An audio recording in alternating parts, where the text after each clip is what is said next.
Welcome to SVG-TV News for Friday, September 1st, 2017. I am Jennifer Richardson with the details. Schools across St. Vincent and the Grenadines will open on Monday, September 4th, 2017. While parents and guardians have been busy organizing uniforms, books, and other supplies to get their children ready for the start of the new academic year, educators here have also been doing their part to get themselves in a state of readiness and having the necessary infrastructure in place. One of the schools which is ready to welcome new and returning students is the Girls' High School. Acting Headmistress Michelle Beach said they have been engaged in the usual professional development week of activities, and that there were also some construction work undertaken, and that everything is set for Monday's opening of school. The 1st of September, we are just having some repairs done on the building in preparation for the reopening of school on Monday. However, I think all other systems are in place. We have our staff. Well, we are fairly filled in terms of staffing. Our students have gotten their books, their exercise books, and so on. We also have our t-shirts. Everything is ready. The only little hitch we had was the ties, which had to come in from England, and we have been told today that they are actually in the country and we should be receiving them this afternoon. Beach added that she felt it necessary to have some painting done so as to create a more welcoming environment for new students. We already have our timetable. We have, our assemblies planned for opening assemblies planned for Monday.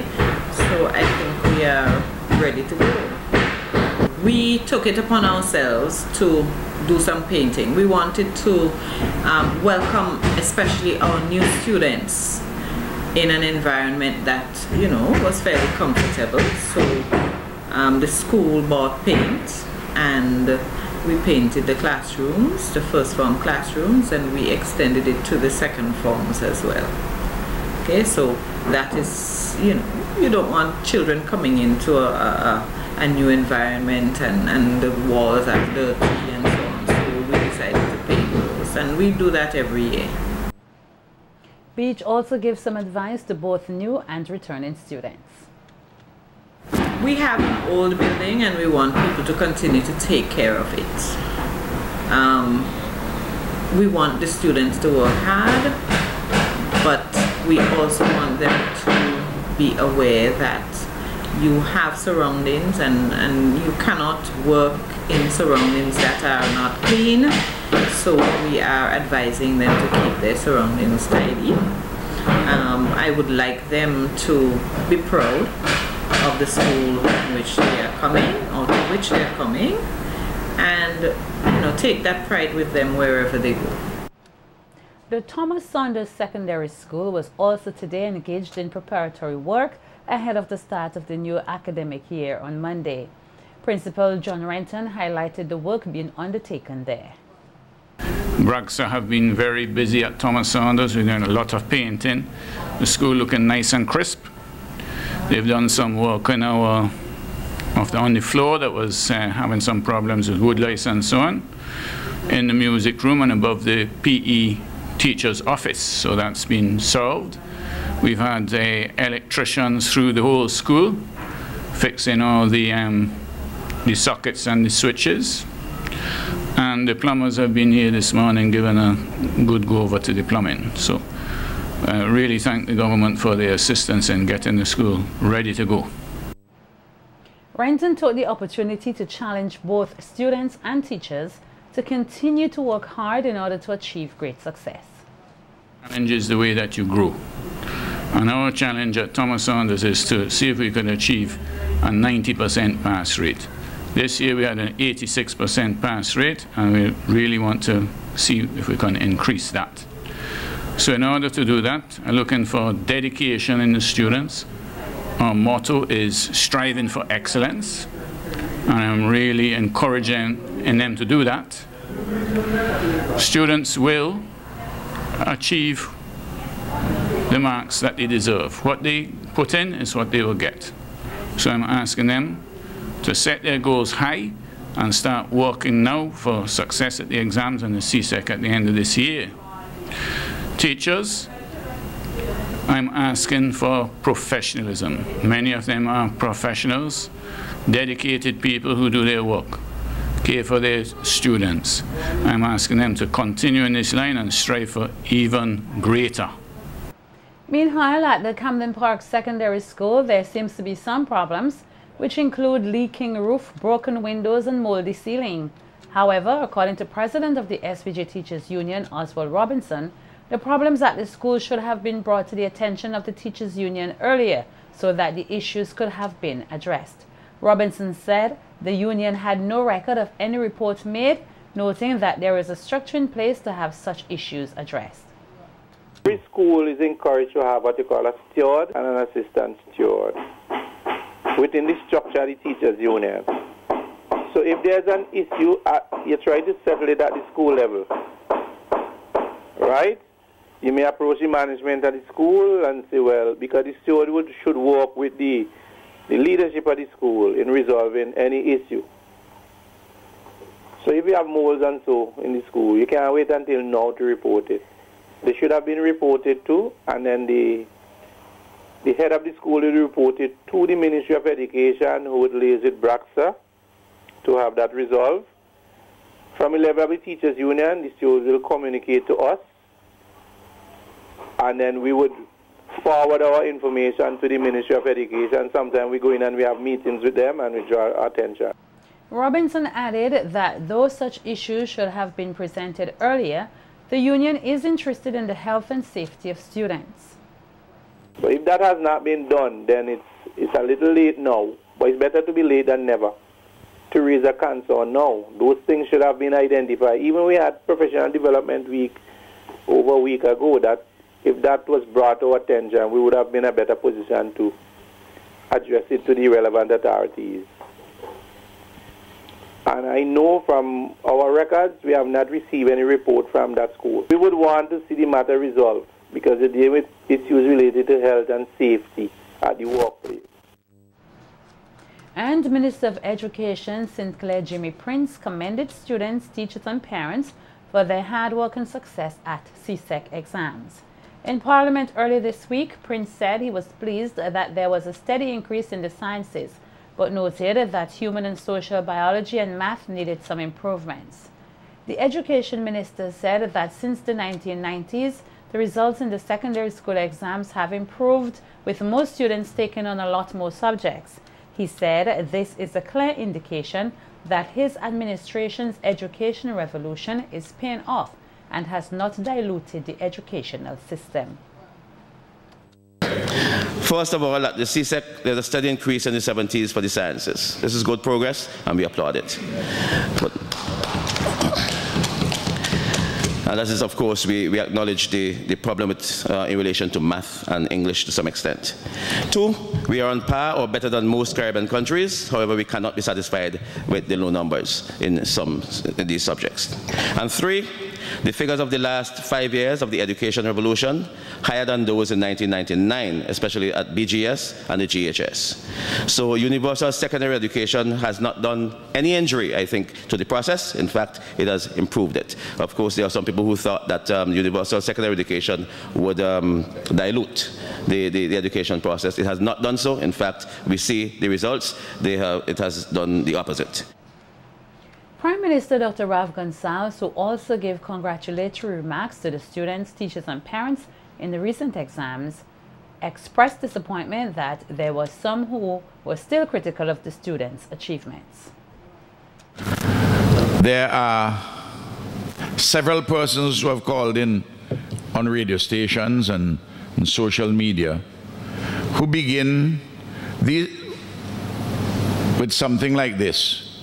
These students were passing 18 and 19 subjects and 14 subjects.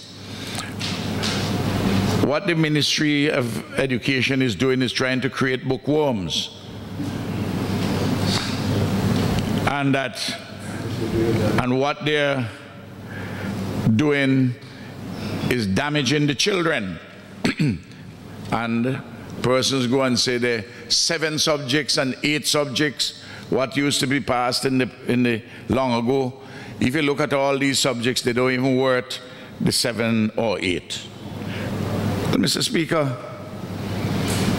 this is just plain rubbish. We must celebrate accomplishment. Meanwhile, opposition leader Godwin Friday is encouraging teachers across the nation to do their best to aid in the development of all children. Dr. Friday gave this encouragement today while speaking on his party's New Times radio program, noting that the teaching profession is a sacred one and teachers must ensure that no child is left behind. The teachers, I wish you all the best as the new school year is upon us. Take your job not just simply as employment but as a calling, because that is what teachers are. You have a sacred duty to our young people. You have them, you mold their minds, you shape them as much as their parents do. So take your responsibility very, very seriously.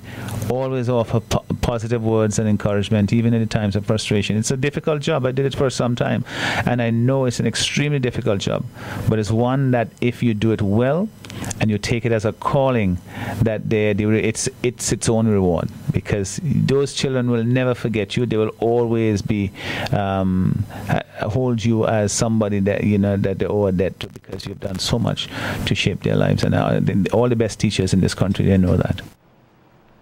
Earlier today, SVG-TV caught up with several parents in capital city Kingstown who said so far there have been no issues in getting school supplies and expressed a desire for their children to do well this academic year. Of course they are ready. If you had any problems securing books and uniforms and that sort of thing? It wasn't that challenging, because once you put your trust in God, He will make a way when there seems to be no way. So I got through good, thank God. Of course, I don't deserve nothing than a fuss from my child. For me today was really okay. Money spending. As you can look to the whole place and see how the place is well thick. Today's a good day for shopping today in town. Alright, and no problems getting books and school supplies? Well, for me, I could say no. Well, as usual, I mean, when you're spending money, make sure you're spending for something good, so you make sure your children come good. Preparation has been going smooth for me. Okay, no problems getting books and school supplies? Not really. Not really. And for this year, you expect your child to be one of the top performers in his class? Exactly. Yeah, because I have prepared him with his textbook, so I expect him to do his best. Very good, very good. No problem getting books and school supplies? No, everything done secure. Well, good, because I always prepare myself. I don't wait until last minute. I work hard and I determine to make sure that my children have the best of everything. Actually, my son did extremely well. He made me proud, and I'm thankful to God for helping him to pursue. And I hope that he would, as he go to college now, he would do his very best and make himself proud, not only me, but for himself too as well. Calls have been made for Vincentians to work as one to fight against the scourge of domestic violence. This call was made in Parliament earlier this week by Minister of National Mobilization, Social Development and Gender Affairs Frederick Stevenson, as he highlighted some of the measures implemented by the government to curb domestic violence. The issue of domestic violence, we have to, as a people and as a nation, we have to speak more about it. In 2015, we passed the Domestic Violence Act, and it was proclaimed in 2016. And the ministry has been doing several outreach programs in relation to what the law is all about, Mr. Speaker. And it is important that all of us try our very best to see how we can curb incidences of domestic abuse in St. Vincent and the Grenadines. Opposition Senator Zita Banwell shared her repulsion over domestic violence, which she described as a serious social issue. Banwell also called on the government to intensify its efforts in combating this scourge. Of the heinous crime that men commit against our women in St. Vincent and the Grenadines. And I also want to urge the minister, I heard him say that there are certain programs that the government has undertaken to address the issue of domestic violence, but I want to urge the government and the minister to intensify these programs to ensure that they're effective. I'm not sure exactly what program he said addressing the issue of law and explaining to people what their rights are, if I understood him correctly. I think we need to go a bit further on that. This is a serious cultural issue that must be addressed, yes, in the homes, and I would certainly like to know that going forward that more effective programs are implemented in all of the communities in St. Vincent and the Grenadines. Over $800,000 have been acquired from the 2% levy imposed on mobile international calls up to 2017 July. This was revealed by Minister of Telecommunications Camilo Gonzalez as he responded to a question in Parliament relating to the 2% levy imposed on outgoing mobile calls on data which goes into the Zero Hunger Trust Fund. The minister said that this was part of this country's initiative towards fulfilling the United Nations Sustainable Development Goals. He noted that from March 2016 to December 2016, close to $490,000 was collected, while from January to July 2017, just over $400,000 was collected. The 2% levy has generated $890,492.35. The monthly breakdown, I'm going to give you the full accountability, you know. I had time. Spread it out, spread it out. Is the whole book you have there? March 2016 is when we started collecting money. $30,173.83. April, $29,020.90. May, $52,979.75. June, $62,343.10. Well, carnival, people on the phone.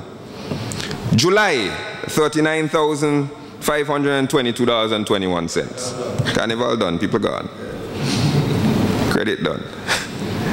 August, $55,905.75. September, $53,658.68. October, $50,962.16. November, $52,357.40. December, $62,933.91 for a 2016 total, missing January and February because the law wasn't in place yet, of $489,857.69.